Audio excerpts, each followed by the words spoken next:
1 minute ago, J-Lo's trial. Escalates, judge summons DiCaprio.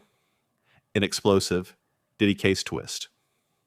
In a year marked by seismic shifts in the entertainment world, the legal showdown involving music mogul Sean Diddy Combs has emerged as the centerpiece of a scandal that is unraveling faster than anyone predicted. But it wasn't until a surprise courtroom revelation connected Jennifer Lopez directly to the case that the public truly grasped the magnitude of what was unfolding. The news hit like a bolt of lightning.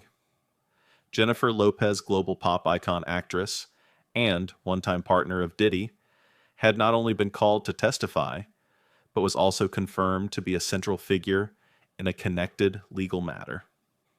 Eyewitnesses from the courthouse described her entrance as tense, but composed. The tension was unmistakable. And as her voice echoed through the courtroom under oath, jaws dropped. What started as a federal investigation into illicit activities tied to private events at Diddy's properties in Los Angeles and Miami quickly widened.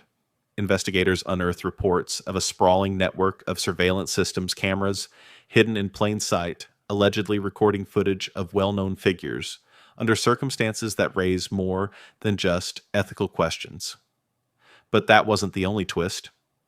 As footage from those security archives began surfacing behind closed doors, questions about manipulation, consent, and coercion gained traction. Public opinion split. Some asked whether the accusations were exaggerated remnants of personal vendettas or career rivalries. Others felt a reckoning was long overdue. Then came the courtroom's most dramatic shift.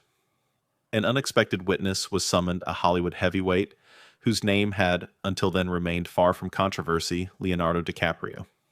The judge's order for him to testify sent shockwaves through both the courtroom and the broader cultural landscape.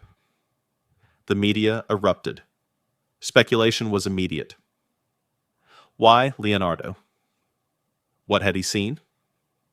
The answer began to unfold as cameras outside the courthouse captured his arrival. Wearing a somber black suit and flanked by security, DiCaprio appeared visibly shaken but determined.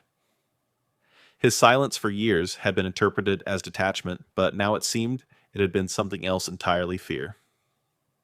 As the session began, he took the witness stand slowly. The courtroom fell silent. And then, with only a slight quiver in his voice, he began to recount the night that changed everything. "I've attended many events in my career," he said. "But this one, it was different. It felt planned, not like a celebration, more like a mechanism." He described a remote estate, cloaked in luxury, but guarded like a fortress. Closed doors, guarded hallways, rooms off limits to guests. DiCaprio's testimony suggested a darker undercurrent, a controlled environment where some attendees were monitored, others recorded, and certain moments seemed disturbingly staged. The audience listening in was not limited to those inside the courthouse. All over the world, people leaned into their screens as updates streamed live. The media frenzy intensified, and social platforms trended with hashtags demanding transparency, justice, and accountability. But it was what DiCaprio revealed next that silenced even the most skeptical observers. He spoke of the back room. He hadn't meant to see it. He thought he was looking for the restroom. But a cracked door and a brief glimpse inside revealed something chilling. A velvet-lined room, too many cameras, a girl who looked frightened, and Diddy issuing directions. What struck him most, he said, was the lack of joy. It wasn't a party. It was something else. He paused. "I don't know what I was supposed to see, but I know I was never supposed to speak about it." At that moment, the gallery stirred. The judge ordered a recess.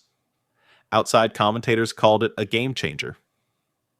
What had started as an inquiry into a single celebrity's conduct had now widened into an expose of systemic exploitation, one that implicated not just Diddy, but an entire web of connections within the elite echelons of entertainment and power.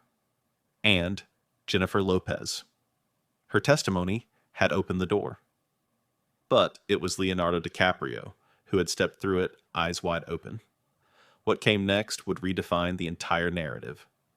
As the courtroom reconvened, the energy was different. What had previously felt like a celebrity trial now carried the weight of something far more disturbing, a story of control, manipulation, and unacknowledged trauma beneath a glossy surface. Leonardo DiCaprio, once the reluctant witness, now stood as the courtroom's emotional anchor. He returned to the stand with a new clarity in his tone. Gone was the hesitant star, unsure of what to say. In his place stood a man with something to prove, not just to the court, but to himself. I stayed quiet because I thought it was safer, he admitted, his hands clasped tightly. But some things you don't unsee. His words painted a vivid, unsettling picture. Private events attended by the who's who of entertainment, politics, and business. Rooms filled with laughter that masked something heavier.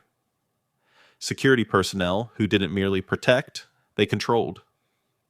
Guests who vanished into restricted areas and returned visibly different, quiet, confused, withdrawn. I began to hear a word repeated, processing. At first, I thought it was a joke. A strange Hollywood term, but then I realized it wasn't a metaphor. He paused again. The silence lingered. DiCaprio described one particular evening in detail. He'd been told his driver was delayed, that it would be best if he waited in a private lounge. But the lounge was a windowless room, with soft jazz no-cell signal and no exits, save for the one he entered from. He was alone save for a bartender who never spoke, and a camera in the corner he hadn't noticed until later. It felt like being watched. Like they wanted me to know I wasn't free to go. It was a chilling revelation. This was no longer about what happened at a party. It was about what was designed to happen. And the people involved weren't just complicit. They were coordinated. When asked whether he'd ever seen anyone in distress, DiCaprio took a moment. I didn't want to, but I did. He described a girl, young, too young, hidden in a lower floor hallway he stumbled upon while searching for a bathroom. She was sitting on the floor, knees hugged to her chest, visibly frightened. I opened the door and asked if she was okay. She didn't say anything. She just shook her head. Before he could act, a man appeared. "You're not supposed to be here," he told DiCaprio, shutting the door with force. Wrong floor. Back in the courtroom, even seasoned reporters blinked back shock. The judge leaned forward. The jury sat frozen. But perhaps the most telling moment came not from Leonardo's words, but his body language. He was trembling. Not from fear of public backlash, but from having carried this secret for too long. Later in private, he confessed to investigators he had spent months trying to identify the girl, but she seemed to have vanished. No press coverage, no records, no name. That was when he realized someone had the power to make people disappear, and someone had used it. Outside headlines exploded. Social media accounts dissected every line of his testimony. Commentators debated whether this was a cultural moment or a cinematic one, life imitating a thriller. But, for DiCaprio, it wasn't about spectacle. It wasn't just a house, he said. It was a system. He described renovations that had transformed the mansion into a surveillance labyrinth, hidden control rooms, two-way glass rooms that didn't appear on the blueprints. He spoke of a group chat, an informal alliance of industry insiders who'd grown suspicious. One of them shared a floor plan. DiCaprio had kept it. The prosecution hinted that it may be submitted as evidence. Then came the term that sent shivers down the collective spine of the courtroom, the lighthouse. "Have you ever heard that term used in connection with these events?" the prosecution asked. DiCaprio nodded. "It was code. You didn't say it out loud unless you were part of the circle." According to him, it referred to a vantage point, a place from which everything could be seen, but nothing could be hidden. Attendees knew if you were inside the lighthouse, you were no longer invisible. It was never a party. It was a test. As part 2 of the courtroom saga closed, one question lingered in the air like static. How many others had seen what Leo had, and how many had chosen silence over truth? The answer, it seemed, was still unfolding. As day 3 of the trial began, the mood in the courtroom was no longer just somber, it was electric with anticipation. Leonardo DiCaprio had just redefined the stakes. What began as a celebrity trial now felt like the unraveling of something systemic. Deep hidden, protected. The prosecution moved quickly. They needed to press the momentum, but carefully. DiCaprio had already implicated the mechanics of manipulation. Now it was time to follow the strings back to the puppeteers. Mr. DiCaprio, the lead prosecutor, asked calmly, "Were you ever informed explicitly or implicitly about what was truly taking place behind those closed doors?" Leo exhaled, slowly, then nodded. Not at the party. But days later. Yes. He recounted a conversation with a fellow actor, someone he described only as a person whose identity cannot be disclosed for their safety. This person had pulled him aside during a film shoot and delivered a cryptic warning. "You were lucky to leave early," the actor had said. "Those gatherings, they're not about what people think." DiCaprio's recounting became sharper, more precise. He relayed the warning he received about how the footage collected at Diddy's private events wasn't simply for personal use, it was currency. Control. A method of ensuring silence loyalty and compliance across industries. There was a list, Leo said, a real one. Names, events, footage logs. If you were on it, you were vulnerable. And if you crossed him, it could surface. The room went dead silent. The judge asked for clarification. DiCaprio nodded again. It wasn't just about scandal. It was about leverage. His words reframed the entire case. Suddenly, it wasn't about isolated actions. It was about infrastructure. About a system in which reputation, opportunity, and safety were all tradable assets. More names began surfacing behind sealed documents. The prosecution revealed that Diddy's inner circle, referred to internally as the Beacon, maintained contact with multiple sectors, entertainment media, business, and even political campaigns. Then came a question that changed the trajectory of the testimony. "Mr. DiCaprio, have you ever witnessed Mr. Combs interacting with individuals from political circles during or following these events?" DiCaprio hesitated. "I never saw certain figures at the house," he said cautiously. "But I did see them at private after-parties, fundraisers, campaign events." He paused. "Once I saw an envelope change hands. I can't say what was inside, but it was given discreetly to a person connected to a well-known political figure. And the look, the way it was handed off, it didn't feel like a donation.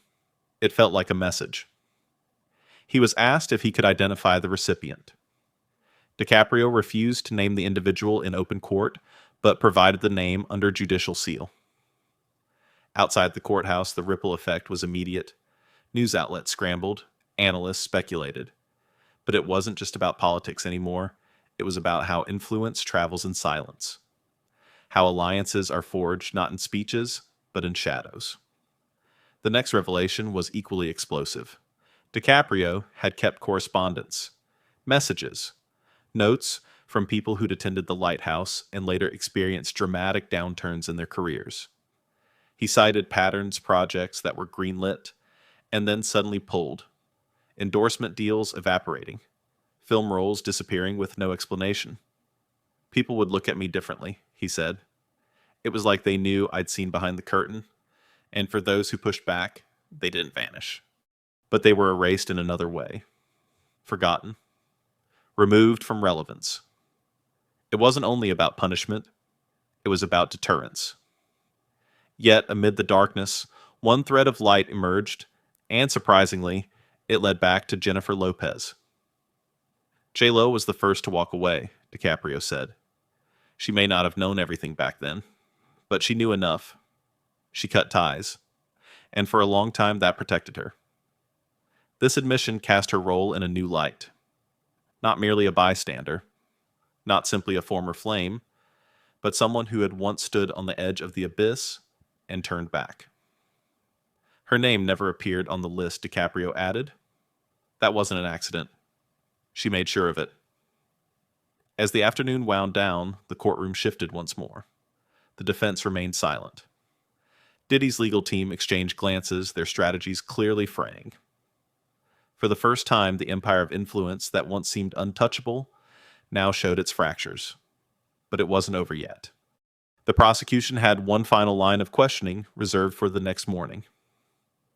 What happens, one commentator asked on national television that night, when the man who saw too much and the woman who walked away joined forces in truth? That answer was coming. And it promised to be seismic. Day 4 of testimony began with a shift in tempo. Until now, Leonardo DiCaprio's account had driven the headlines. But on this morning, all eyes returned to the woman who had first reopened the door to Diddy's past, Jennifer Lopez. This wasn't her first time under oath in this case, but it was the first time she'd chosen to speak without constraint. The courtroom buzzed with anticipation. Cameramen jostled outside the courthouse while reporters set up for what they knew would be a defining moment. J-Lo stepped into the courtroom with quiet resolve. The image was stark, far from the red carpets and stages she was known for. This was not the performer. This was the survivor. Her voice was calm but measured. She spoke not only to the judge and jury, but to the court of public opinion. "I didn't want to come back," she began. "I thought leaving would be enough. But some things, they don't stay buried." She confirmed her presence at several of the now infamous gatherings described in DiCaprio's testimony. Not every detail was new, but the weight she gave them was. "I was younger. I thought I was just a guest. I thought I was being protected. But I realize now, I was being watched too." Then came the most critical moment of her testimony, a direct connection to the list. "I was told once by someone close to him that the only reason I wasn't on the list was because I left before he could finish writing it." The courtroom stirred.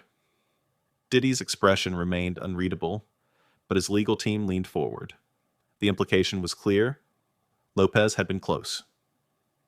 Too close. She described an early confrontation that haunted her for years. There was a night when he got angry, not loud, just intense. He told me I was walking away from something I'd regret, that no one left his circle untouched. And then, with chilling clarity, she added, "He said, 'You'll never make it without me. But I'll make sure you remember why you left.'" The statement landed like a gavel strike. The courtroom, already tense, went breathless. For the first time, J-Lo articulated what many had only hinted at, that the web surrounding Diddy wasn't about romance or business. It was about control, and it extended far beyond him. There were others. People I trusted, people I worked with. They turned away one by one after I left. Doors closed, calls stopped. I thought it was just the industry. She paused. But now I see it was the list. It was always the list. What followed was a series of questions about how the entertainment ecosystem seemed to bend around Diddy producers who shifted loyalties, film roles, that vanished press rumors that suddenly surfaced with perfect timing. It wasn't a smear campaign, Lopez said. It was a silence campaign.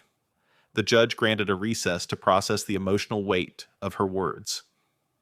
Outside headlines began spinning again, but this time with a different narrative.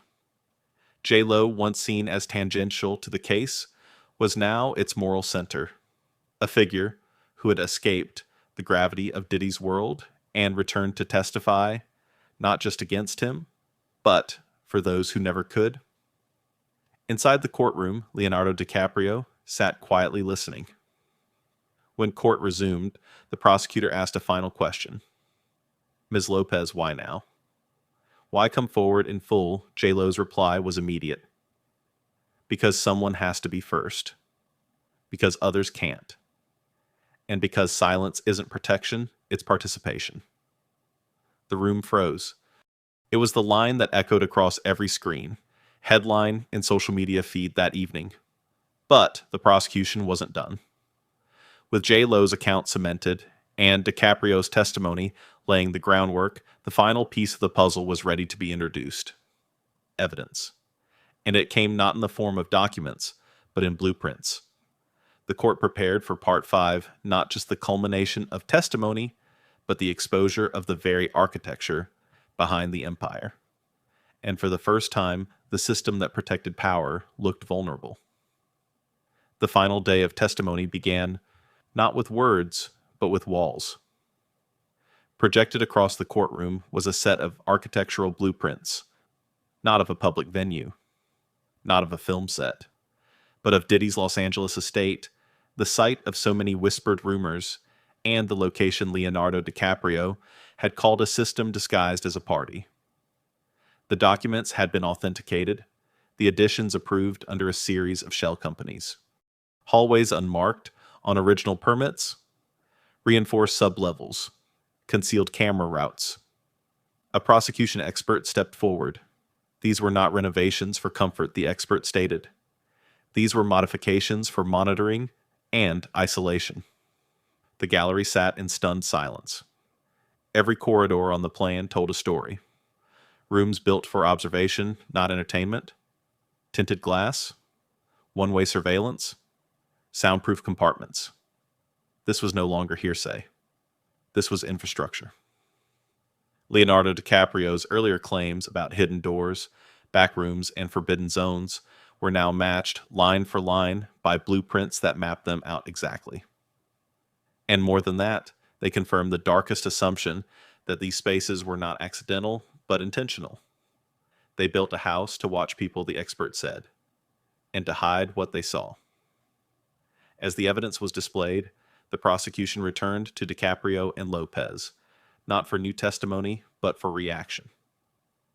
Leo sat forward. I didn't want to believe it, but it's all there. J-Lo remained composed. Now the house speaks for itself. Then in a final move, the prosecution introduced a sealed envelope.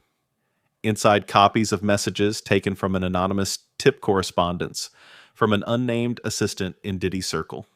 The messages were short. Chilling. They're not guests, they're assets. List updated. We keep them loyal. The lighthouse watches all. Each line echoed with a haunting familiarity. The judge allowed the messages into the record. The defense, silent for most of the proceedings, finally objected, but too late. The courtroom had already shifted. The structure of power had cracked. The final witness to be called was not a celebrity, but a technician, someone who once worked on the estate's security installations. He confirmed what many feared. The cameras could be remotely accessed. Recordings were stored off-site. Footage could be exported or erased.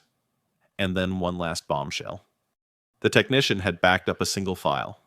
Just one out of fear. He said he had never watched it, only preserved it in case something ever happened to him. Its contents were not made public.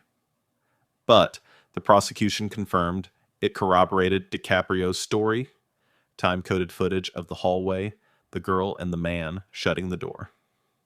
The courtroom sat frozen. For once, the imagery did not need to be seen to be believed. The picture had already been drawn in the minds of every person watching. It wasn't just about Diddy anymore. It was about how many knew, how many enabled, and how many stayed silent. And yet, in the center of it all stood two names. Jennifer Lopez, Leonardo DiCaprio. They had not started this trial. They had not even been expected to speak. But it was their voices, firm, measured, unshaken, that had brought the house down. As the judge called for a final recess, Diddy was seen slouched, eyes hollow. His team shuffled papers. The once unshakable icon now looked like a man watching the edges of his empire collapse brick by brick. Reporters sprinted for the doors. Social media erupted. But in the courtroom, the final note was quiet. As DiCaprio and Lopez exited under escort, a reporter shouted, "Do you think this is over?"